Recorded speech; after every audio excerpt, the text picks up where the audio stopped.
নমস্কার বন্ধুরা, কেমন আছেন সবাই? আজকে নিয়ে চলে এসেছি এক খুবই সুস্বাদু নিরামিষ মাশরুম রেসিপি নিয়ে।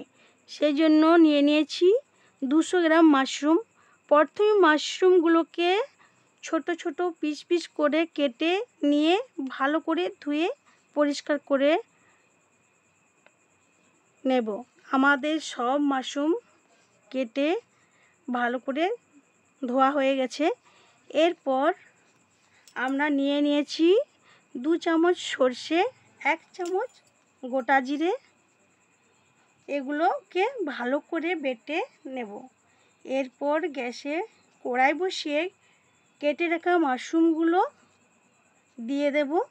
অল্প একটু নুন দিয়ে ভালোভাবে নাড়াচাড়া করার পর মাশরুম থেকে বেরোনো জলটি শুকিয়ে গেলে একটি প্লেটে তুলে নেব। এরপর কড়াইয়ে তেল গরম করে মাশরুমগুলো লাল লাল করে ভেজে তুলে নেব।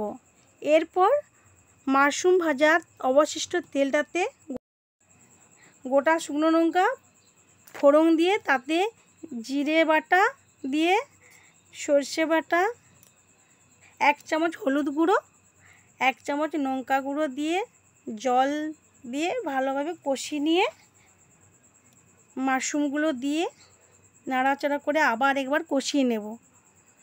তারপরে একটু জল দিয়ে স্বাদ মতো নুন দিয়ে ফুটিয়ে নিলেই তৈরি আমাদের নিরামিষ মাশরুম রান্না।